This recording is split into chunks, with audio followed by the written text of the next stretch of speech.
Hello everyone, कैसे हैं आप सब। I hope you all are doing great. So in this video we will be starting heads of income. तो सबसे पहला हेड हम स्टार्ट करने वाले हैं इनकम फ्रॉम हाउस प्रॉपर्टी।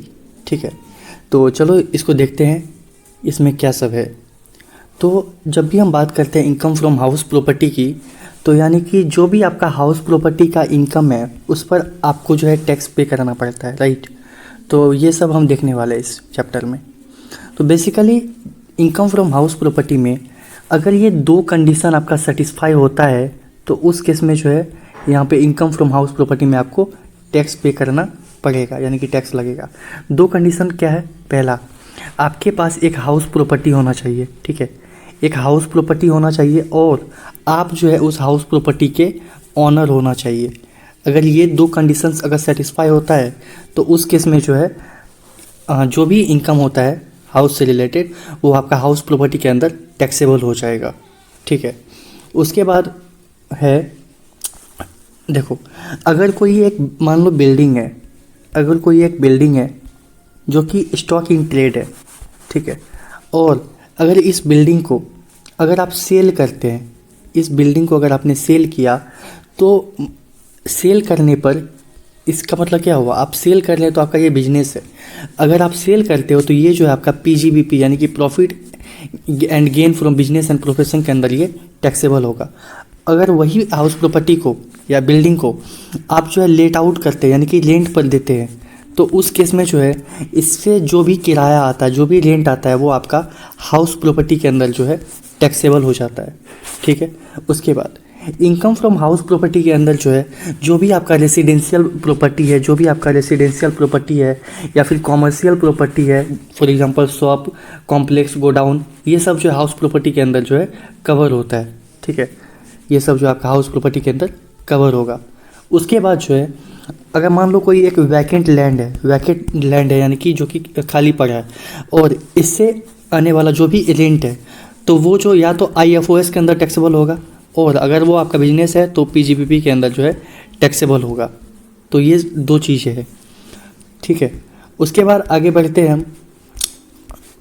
बढ़ते हैं तो हम देखते हैं how to solve house property question. तो हाउस प्रॉपर्टी का जो क्वेश्चन है उसको सॉल्व करने के लिए आपको एक फॉर्मेट जो है बेसिकली याद रखना पड़ेगा। तो जो कि है, पहला, आप म्युनिसिपल वैल्यू ले लो। ठीक है, ये सब मैं आपको बताऊंगा कि ये सब होता है क्या। बेसिकली आप सबसे पहले म्युनिसिपल वैल्यू ले लेंगे, उसके बाद उसको कंपेयर करेंगे फेयर रेंट से। तो इन दोनों में जो भी हायर है, ठीक है, वो आ जाएगा और उसको कंपेयर करो स्टैंडर्ड रेंट से, और इन दोनों का जो भी लोअर होगा वो आएगा आपका एक्सपेक्टेड रेंट। अब एक्सपेक्टेड रेंट को एक्चुअल रेंट से हम कंपेयर करेंगे। एक्चुअल रेंट मीन्स जो भी रेंट रिसीव्ड या रिसीवेबल है माइनस अनरियलाइज्ड रेंट, यानी कि जो रेंट आपको रिसीव नहीं होगा तो वो आपका एक्चुअल रेंट आएगा। अब इन दोनों का जो भी हायर है वो आपका ग्रॉस एनुअल वैल्यू हो जाएगा और उसमें से आप जो भी म्युनिसिपल टैक्सेस पे करते हैं उसको लेस करेंगे तो आएगा आपका नेट एनुअल वैल्यू। अब इनकम फ्रॉम हाउस प्रॉपर्टी के अंदर जो है डिडक्शन मिलता है अंडर सेक्शन 24। तो 24A में बेसिकली स्टैंडर्ड डिडक्शन मिलता है 30% ऑफ NAV यानी कि नेट एनुअल वैल्यू का जो है 30% डिडक्शन मिल जाता है। और इंटरेस्ट ऑन लोन का भी जो है 24B के अंदर जो है डिडक्शन मिल जाता है और जो भी आपका फाइनल अमाउंट आता है वो आपका इनकम फ्रॉम हाउस प्रॉपर्टी कहलाता है। ठीक है, अब जो ये आपका म्युनिसिपल वैल्यू है, म्युनिसिपल वैल्यू मतलब होता है जो भी म्युनिसिपैलिटी रिकॉर्ड के द्वारा जो भी वैल्यू है पार्टिकुलर हाउस प्रॉपर्टी का, तो वो आपका म्युनिसिपल वैल्यू हो जाता है। और फेयर रेंट मतलब क्या होता है कि जो सिमिलर प्रॉपर्टी है लोकेलिटी में उसका जो है रीजनेबल रेंट क्या होना चाहिए, उसको ही हम लोग बोलते हैं फेयर रेंट। अब स्टैंडर्ड रेंट क्या होता है कि जो भी रेंट कंट्रोल एक्ट के द्वारा जो भी मतलब अमाउंट सेटअप किया हुआ है एज पर एक्ट जो है वो आपका स्टैंडर्ड रेंट होता है और उससे ज़्यादा जो है हम ऑनर से रिकवर नहीं कर सकते। एक्चुअल रेंट मतलब होता है जो भी मतलब टेनेंट जो है पे कर रहा है हमको, जो भी किराएदार हमको पे कर रहा है तो वो हमको जो है एक्चुअल रेंट बोलते हैं उसको। उसके बाद जो है म्युनिसिपल टैक्सेस मतलब होता है जो भी लोकल अथॉरिटी टैक्सेस है, ग्राम पंचायत का जो टैक्सेस है, हाउस प्रॉपर्टी का जो टैक्सेस है, लोकल टैक्स हो गया, ये सब जो है उसको हम लोग बोलते हैं। ठीक है, तो बेसिकली ये सब जो है यहाँ पे डिडक्ट करेंगे जब हम GAV में से तो आएगा आपका नेट एनुअल वैल्यू। ठीक, उसके बाद हम कुछ क्वेश्चंस को देखते हैं। तो सबसे पहले हमारा question number 1 that is illustration number 1। तो इसमें क्या है कि जयश्री ओन्स 5 हाउसेज, जयश्री के पास जो 5 हाउसेस हैं जो कि इंडिया में है, all of which are let out, तो पाँचों हाउस को इसने लेट आउट कर दिया है। कंप्यूट करना है gross annual value of each house from the following information. तो पाँचों हाउस का जो है ये इन्फॉर्मेशन दिया हुआ है, तो इस इन्फॉर्मेशन के अकॉर्डिंग जो हमको GAV निकालना है, that is gross annual value. तो इस फॉर्मेट में हम देखें तो हमको बस यहाँ तक ही कैलकुलेट करना है ग्रॉस एनुअल वैल्यू हमारा कितना होगा। तो सबसे पहले हम देखो म्यूनिसिपल, ये फॉर्मेट हम बनाएंगे कंप्यूटेशन ऑफ GAV। तो ये फॉर्मेट जो मैंने एज इट इज आपको ऊपर बताया वही फॉर्मेट है यहाँ पे। उसके बाद है सबसे पहले म्यूनिसिपल वैल्यू ले लेंगे।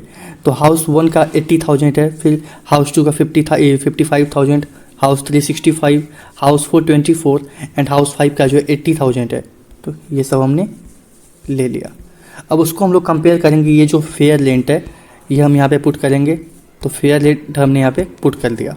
अब इन दोनों का जो भी हायर होगा उसको हम लोग ले लेंगे। उसके बाद जो भी स्टैंडर्ड रेंट है इसमें तो कुछ नहीं है, 75, 58 नॉट एप्लीकेबल और 78 यहाँ पर जो ये सब हम ले लेंगे। उसके बाद जो भी इसका जो है लोअर आएगा वो आएगा आपका एक्सपेक्टेड रेंट, ठीक है। अब एक्चुअल रेंट भी हमको क्वेश्चन में दिया हुआ है, उसको कंप्यूट करने के बाद इन दोनों का जो भी हायर होगा वो आएगा आपका नेट एनुअल वैल्यू, ठीक है। तो बस यही फॉर्मेट पे ही आपको बनाना है और बाकी जो भी कॉन्सेप्ट्स होंगे उसको ड्यूरिंग द क्वेश्चन जो है हम सॉल्व करके चलेंगे। उसके बाद question number 2, Rajesh of British national, ठीक है, जो कि resident and ordinary resident in India है, यानी कि resident and ordinary resident India का, यानी कि जो भी रेसिडेंट होता है उसके लिए सारा इनकम जो है टैक्सेबल होता है, चाहे वो फॉरेन इनकम हो इंडियन इनकम, सारा इनकम जो है इंडिया में टैक्सेबल होता है। अब उसके पास जो एक हाउस है लंदन में जो कि जिसको इसने लेट आउट किया 10,000 पाउंड पे per month. The municipal taxes paid to the municipal corporation of the London is 8,000 pound during the previous year 2024-25 और 1 पाउंड की जो वैल्यू है इंडियन रुपये वो 95 है। कंप्यूट करना है नेट एनुअल वैल्यू कितना होगा। तो हम सबसे पहले इसमें लिखेंगे computation of net annual value of the property of mister Rajesh for the assessment year 2025-26, ठीक है। तो ग्रॉस एनुअल वैल्यू ही हमको यहाँ पे दिया हुआ है, बाकी तो और कुछ इन्फॉर्मेशन दिया हुआ नहीं है। तो इसको हम लोग जो कन्वर्ट कर लेंगे इंडियन रुपये में, तो आपका ये इतना आ रहा है। और जो भी म्यूनिसिपल टैक्सेस पे है उसको लेस करेंगे तो आएगा आपका नेट एनुअल वैल्यू, ठीक है। उसके बाद हम बढ़ते हैं क्वेश्चन नंबर 3 की ओर। तो इसमें बेसिकली क्या है कि मिस्टर मानस जिसके पास 2 हाउस प्रॉपर्टी है, one at Bombay where in his family reside, यानी कि ये SOP है, जो बॉम्बे वाला हाउस है ये SOP है, ठीक है। And the other at Delhi which is unoccupied, जो कि खाली पड़ा है। He lives in Chandigarh for his employment purpose in rented house, ठीक है। For acquisition house property at Bombay he has taken a loan of 30 lakh 10% per annum on 1/4/2023, ठीक है। he has not repaid any amount so far. In respect of house property at Delhi, he has taken a loan of 5 lakh 11% per annum on 1/10/2023 towards repair. Compute करना deduction which would be available to him under the section 24B for assessment year 2025-26 in respect of interest payable on such loan if he exercise the option to pay shifting out of the default tax regime, यानी कि normal scheme में चल रहा है provided under the section 115 BSE। तो यहाँ पर जो इसको कितना जो इंटरेस्ट जो है एज अ डिडक्शन इसको 24B के अंदर जो है वो एलो होगा वो हमको जो है कैलकुलेट करना है। तो सबसे पहले हम लिखेंगे computation of deduction under section 24B for the assessment year 25-26 और previous year 24-25। Interest on loan for the acquisition of residential house property at Bombay, तो वहाँ पे जो है इसके लिए उसने 30 लाख का लोन लिया था 10% के हिसाब से, जो कि आ रहा आपका 3 लाख। हाउएवर जो मैक्सिमम डिडक्शन मिलता है 24B में वो 2 लाख का जो है मिलता है जनरली। और अगर आपने हाउस को रिपेयर के लिए लिया है तो उस केस में जो है 30,000 का जो डिडक्शन मिलता है। तो interest on loan taken for repair of residential house property eight Delhi, तो 5 लाख का लोन लिया 11% के हिसाब से 55,000 आ गया विच इज रेस्ट्रिक्टेड टू 30,000। अब तो दोनों को जोड़ के 2,30,000 हो रहा है और जो मैक्सिमम डिडक्शन मिलता है वो 2 लाख तक का ही मिलता है। तो ये आपका टोटल डिडक्शन हो जाता है। आई होप ये इजी ही था, आपको समझ में आया होगा। उसके बाद बढ़ते हैं हम लोग क्वेश्चन नंबर 4 की ओर। इसमें क्या है कि अनिरुद्ध हैज अ प्रॉपर्टी जिसकी म्यूनिसिपल वैल्यूएशन है 1,30,000 पर एनम, फेयर रेंट है 1,10,000 per annum, and the standard rent fixed by the rent control act है 1,20,000 per annum. The property was let out for a rent of 11,000 per month, तो total जोड़ेंगे तो 1,32,000 हो रहा है 12 month का, ठीक है। उसके बाद जो है for the previous unrealised rent जो है 11,000 था, तो इसमें से अनरियलाइज्ड रेंट को हम लोग लेस करते हैं, तो जो एक्चुअल रेंट हमको मिलेगा वो मिलेगा 1,21,000, ठीक है। All the conditions rule 4 are satisfied. Municipal taxes pay किया है 10% of municipal valuation, municipal value है इसका 1,30,000, तो 10% इसका आ रहा है 13,000 जो इसका इसने म्यूनिसिपल टैक्सेस पे किया है। इंटरेस्ट ऑन बोरोड कैपिटल जो है 40,000 है, तो 40,000 का जो यहाँ पे इसको डिडक्शन मिल जाएगा 24B के अंदर। तो कंप्यूट करना है इसका हाउस प्रॉपर्टी का इनकम कितना होगा। तो यहाँ पे हम कंप्यूट करने के लिए लिखेंगे, सबसे पहले लिखेंगे computation of income from house property for the assessment year 2025-26, ठीक है। उसका म्यूनिसिपल वैल्यू जो 1,30,000 है उसको हम लोग लिख देंगे। फेयर रेंट जो है 1,10,000 उसको भी हमने लिख दिया। इन दोनों का जो भी हायर है वो 1,30,000 जो है आ गया। स्टैंडर्ड रेंट हमको दिया हुआ 1,20,000 उसको भी हमने लिख दिया। अब इन दोनों का जो भी लोअर है 1,20,000 आएगा आपका एक्सपेक्टेड रेंट, ठीक है। एक्चुअल रेंट मैंने आपको पहले कैलकुलेट करके बताया वो 1,21,000 आ रहा है। अब इन दोनों का जो हायर है वो आएगा net annual gross annual value that is 1,21,000। अब इसमें से जो भी म्यूनिसिपल टैक्सेस पे करेंगे 13,000 उसको लेस कर देंगे, आएगा आपका नेट एनुअल वैल्यू। उसके बाद जो है डिडक्शन मिलता है under section 24 that is 30% of NAV यानी कि नेट एनुअल वैल्यू का जो स्टैंडर्ड डिडक्शन मिलता है, तो वो आ रहा है आपका 32,400, यानी कि इसका जो है 30% हमने कैलकुलेट किया।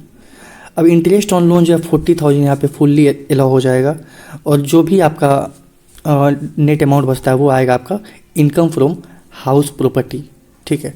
तो बेसिकली ये सब आपका पूरा सॉल्यूशन है, ये पूरा क्वेश्चन नंबर 4 तक जो है हमने आज डिस्कस किया है।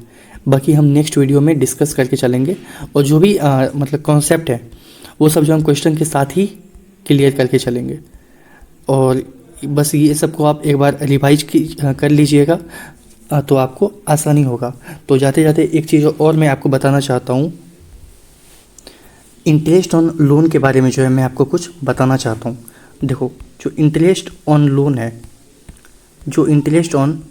है बेसिकली ये डिडक्शन एज ए डिडक्शन इसको मिलेगा अगर जो लोन है वो for the purpose of house property अगर लिया गया है तो वो आपको डिडक्शन मिलेगा।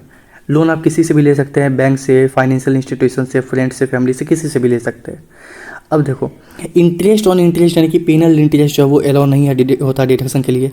अगर आपने पुराने लोन को पे करने के लिए अगर कोई नया लोन लिया है और पुराना लोन जो आपने लिया था वो हाउस प्रॉपर्टी मतलब परचेज करने के लिए या फिर कंस्ट्रक्शन के लिए लिया था, तो उस केस में जो है जो भी आपने नया लोन लिया पुराने लोन को चुकाने के लिए तो उसका इंटरेस्ट आपको मिल जाएगा। और अब देखो जो लिमिट ऑफ इंटरेस्ट दिया हुआ है, पहला जो LOP और DLOP है यानी कि लेट आउट प्रॉपर्टी और deem to be let out property है, इसमें जो कोई भी लिमिट नहीं है कि जितना आपका इंटरेस्ट होगा वो फुल्ली जो है आपका फुल इंटरेस्ट जो है आपका वो अलाउ हो जाएगा, फुल्ली जो है अलाउ हो जाएगा। बट अगर SOP है तो इन केस ऑफ SOP जब हम बात करते हैं तो SOP के केस में 2 केसेस हैं। पहला अगर इस कोई एक स्पेशल केस है यानी कि अगर लोन जो है आपने 1/4/1999 से पहले लिया था, ठीक है, प्लस लोन जो आपने लिया था वो परचेज या फिर कंस्ट्रक्शन ऑफ हाउस प्रॉपर्टी के लिए लिया था, और अगर कंस्ट्रक्शन के लिए लिया था तो वो जो है कंस्ट्रक्शन 5 ईयर के अंदर जो है कंप्लीट हो जाना चाहिए। अगर ये तीनों चीज़ सेटिस्फाई होता है तो आपका जो है 2 लाख का जो है डिडक्शन इंटरेस्ट का मिल जाता है। और जनरल केस में जो है आपको जनरल केस में जो आपको 30,000 का जो है डिडक्शन मिल जाता है अंडर सेक्शन 24B। तो बेसिकली ये सब पूरा आपको याद रखना है, ठीक है। तो आई होप आपको ये पूरा वीडियो अच्छा लगा होगा। तो बाकी जो भी क्वेश्चंस हैं उसको हम लोग नेक्स्ट वीडियो में करके चलेंगे। तो अभी question number 1, question number 2, question number 3 and question number 4 तक हमने किया है। तो बाकी ऐसे ही आगे जो भी क्वेश्चंस है उसको हम लोग करके चलेंगे। तो आप इस चैनल पे बने रहे, इस चैनल को सब्सक्राइब करें, एंड बाकी मिलते हैं नेक्स्ट वीडियो में। Thank you so much.